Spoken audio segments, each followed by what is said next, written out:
शुभ सकाळ. वाळू आणली होती मी, चाळून स्वच्छ धुवून घेतली.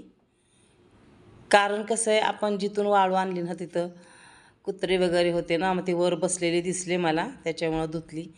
खरं तर हे नदीच्या किनारी करतात सर्व, महादेव वगैरे प्रथा आहे तशी. पण चला, आपल्याला आपली परंपरा एक चालू ठेवायची म्हणून आपण अशा पद्धतीने करतो घरच्या घरी.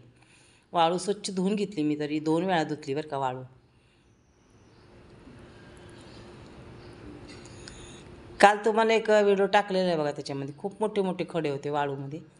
तिथे एक माणूस होता, तो म्हणला आम्ही बरेच 4-5 जणी गेलो होतो वाळूनाला. चांगली आली आली नाही म्हणलं वाळू, ह्या वेळेस कशी आली मला. किती त्याच्यामध्ये माती भरपूर होती त्याच्यामध्ये. परत 2दा पाण्याने धुतले मी, त्याच्यामुळं मग ते मला बरं वाटलं 2 पाण्याने धुतल्यामुळं.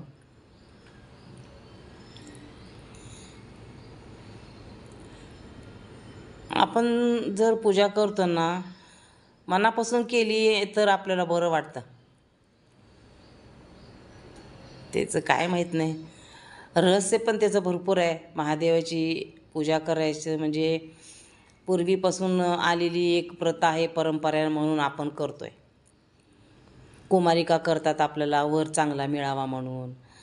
आणि आमचं कसं, तर लग्न वगैरे झालं, आमच्या नवऱ्याला आयुष्य मिळावं भरपूर, म्हणजे आम्ही सौभाग्यवती राहावं, ह्यासाठी पण करतो. असे पण आहे प्रथा. पण चला, आवडतं आपल्याला महादेवाचं पूजा करायला, कारण आपल्याला असं नदीकिनारी जाणं होत नाही. त्याच्यामुळं आपण असं वाळू वगैरे आणून घरामध्ये पाटावर वाळूचा महादेव करतो, आणि ती वाळू परत आपण पाण्यामध्ये वाहून टाकतो, किंवा एखाद्या झाडाच्यामध्ये, जसं पायाला येत नाही, पायाच्या खाली तोडू देत नाही, अशा किनारी द्यायचं टाकून, शेतामध्ये वगैरे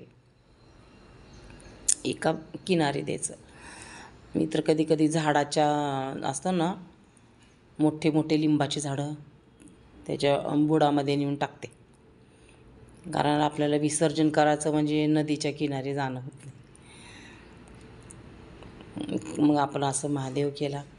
जसं जेवढं जेवढं सामान मिळेल तेवढं तेवढं सामान वगैरे आणलं मी, आणि मग असंच महादेव केला घरी.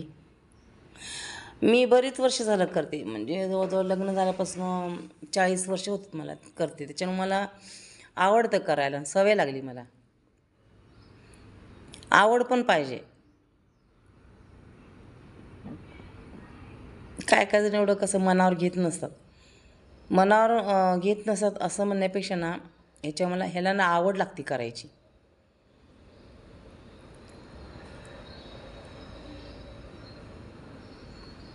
मग वाळू स्वच्छ धुतली ना, त्याच्यामुळं खूप छान वाटलं मला, म्हणजे महादेव बनवायला वाळूचा.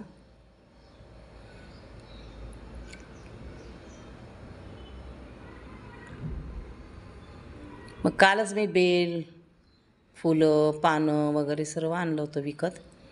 मग घरामध्येच आपलं आंब्याच्या झाडाची पानं काढली. छोटं आंब्याचं झाड आहे, त्याचीच 5 पानं काढली. आहे आमच्या सोसायटीमध्ये आंब्याचं झाड, पण मी मला जाऊ द्या, घरामध्ये आहे तर कशाला उगीच, वाढले थोडं, मग त्याचीच 5 पानं काढली. जेवढे तुम्हाला फळांची झाडाची पानं मिळतात ना, ते 5-5 पानं ठेवायची. फुलांचे झाडाची पानं, फुलं सर्व पत्रे ठेवतात. दुर्वा, आगाडा, वस्त्रमाळ करायची, फळं ठेवतात.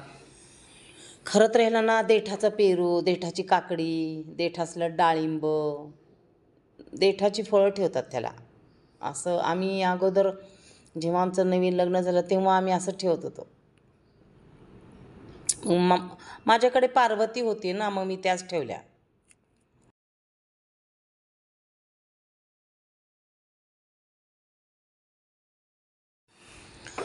हे बघा, माझ्याकडे पार्वती होती म्हणून मी पार्वती ठेवली.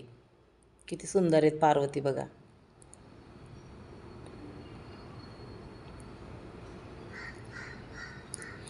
खूप ठिकाणी खूप सुंदर करतात बरं का. सौभाग्याचं लेणं वगैरे लिहून नदीकिनारी जाऊन असे करतात पूजा. कणीस ठेवतात, पेरू ठेवतात. जेवढे आपल्याला फळं मिळतील, अवेलेबल असेल तेव्हा तेवढे आपण फळं ठेवू शकतो आपण. आणि ह्याची तयारी शक्यतो आदल्या दिवशीच करायची. वस्त्रमाळ वगैरे सगळं आदल्या दिवशीच करून घ्यायची. मग बेल, फूल, पानं वगैरे सर्व ठेवायचं, आणि मग आरती करायची, गणपतीची आरती, महादेवाची आरती, देवीची आरती, जेवढ्या तुम्हाला जमतील तेवढ्या 4-5 आरत्या करून घ्यायची. आणि मग नैवेद्य दाखवायचा. नैवेद्य म्हणजे कसं, आज जेवण चालत नाही. जेवण म्हणजे कसं, धान्याचं जेवण चालत नाही आज. फळं वगैरे असं दाखवायचं, किंवा आपण दूध केळी वगैरे असं पण दाखवू शकतो नैवेद्य आज. उद्याच्याला मग गणपती बाप्पा येतो. उद्या गणपती बाप्पा यायच्या आधी सर्व हे विसर्जन करून हीच फळं आपलं गणपतीसमोर ठेवू शकता तुम्ही. मग थोडी आणली मी, थोडी माझ्याकडे अवेलेबल होती, ती फळं ठेवली मी. ते गणपती बाप्पाचं आगमन असं, त्याच्या आदल्या दिवशी हरतालिकाची असते पूजा. गणपती बाप्पा येतो त्याच्या आधी आपण गणपतीचे वडील म्हणा की सरळ महादेव, ह्यांच्या अगोदर करतो पूजा. मग गणपती बाप्पाला आणतं. मग गणपती बाप्पा आल्यानंतर गणपती बाप्पा, पार्वती पण असते त्यांच्यासोबत बरं का महादेवाची पूजा करताना. मग गणपती आहे, पार्वती आहे, महादेव आहे. मग गणपती येतो दुसऱ्या दिवशी. मग 3 दिवसांनी आपलं गणपती भाऊ काय करतो, बहिणीला आणायला जातो, म्हणजे गौरीचं आगमन होते. दोन्ही पण गौऱ्या येतात. मग ते बसतात. मग ते त्यांना जेवण वगैरे, पुरणपोळी, मिठाई वगैरे सगळं जसं आपलं माहेरला आणतो त्यांना पण त्या पद्धतीनं सर्व करायचं. अशा पद्धतीनं हे सण साजरा करतात.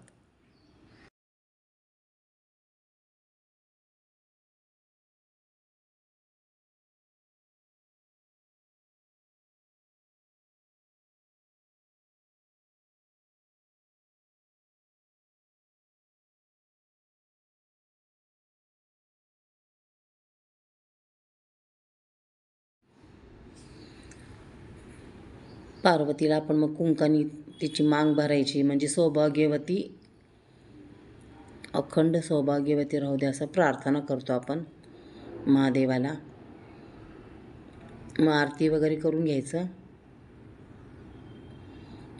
मग कशी बसली पार्वती. सुनबाई पण करत होती ना पूजा, मग दोघींच्या 2 आहेत पार्वत्या म्हणून ठेवल्या.